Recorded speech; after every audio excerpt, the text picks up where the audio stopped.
অস্বাস্থ্যকর পরিবেশে যত্রতত্র পশু জবাই নিরুৎসাহিত করতে প্রাণী সম্পদ মন্ত্রণালয়ের উদ্যোগে বগুড়ায় উদ্বোধন করা হয়েছে আধুনিক কসাইখানা, যেখানে হাতের স্পর্শ ছাড়াই উন্নত বিশ্বের মানদণ্ডে হালাল উপায়ে গরু ও ছাগল জবাইয়ের পর সম্পূর্ণ প্রক্রিয়াজাত করা হবে স্বয়ংক্রিয় যন্ত্রের মাধ্যমে।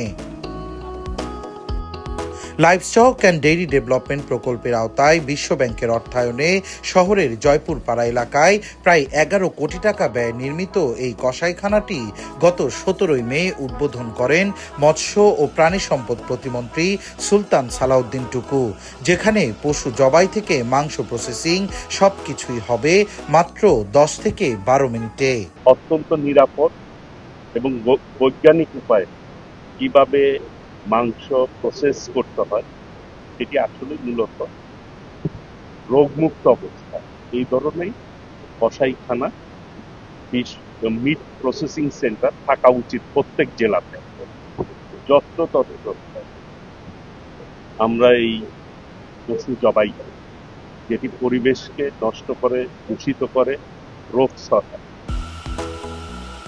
অত্যাধুনিক এই কসাইখানায় প্রতি ঘন্টায় 15টি গরু এবং 30টি ছাগল বা ভেড়া জবাই করে স্বাস্থ্যসম্মতভাবে মাংস প্রক্রিয়াজাত করা সম্ভব। যন্ত্রনির্ভর এই প্রক্রিয়ায় নিশ্চিত হবে দ্রুততা, নিরাপত্তা এবং মাংসের গুণগত মান। প্রাণী সম্পদ অধিদপ্তরের সংশ্লিষ্টরা জানান, কসাইখানাটি চালু হলে নগরে যত্রতত্র পশু জবাই বন্ধ করা সম্ভব হবে। নগরের সব হাটবাজারে বিক্রির জন্য আনা পশু জবাই করতে হবে এই নির্ধারিত স্থাপনাতেই। প্রসেসিং শেষে প্রতিটি মাংসে দেয়া হবে সিটি কর্পোরেশনের সিল। এই সিল ছাড়া কোনো মাংস বিক্রি করা যাবে না নগরের কোনো বাজারেই। প্রাণী সম্পদের যেটা আপনার পরিণত করেছেন, আসলে আমার বগুড়াবাসী আসলে আমার ধন্যবাদ জানি, এত সুন্দর একটা জিনিস কসাইখানা করেছেন। কারণ আপনারা জানেন যে কসাইরা আপনার জানেন যেখানে সেখানে জব করে রাস্তাঘাটে আপনার মানুষের যাতায়াতের সমস্যা হতো বা রক্ত পড়ে থাকতো, বিভিন্ন জীবাণু সেখানে হতে পারত।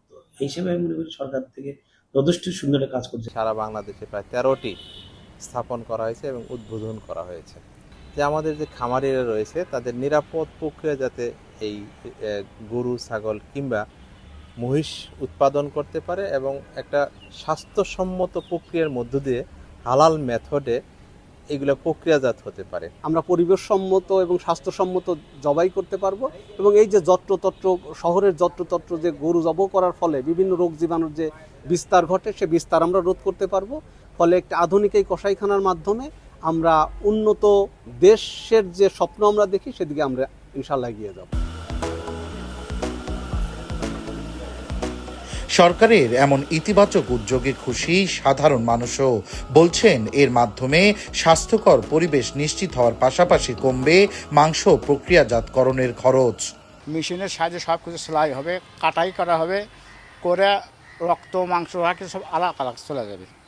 এটার সাথে কোনো রকম ভেজাল কোনো কিছু থাকবে না।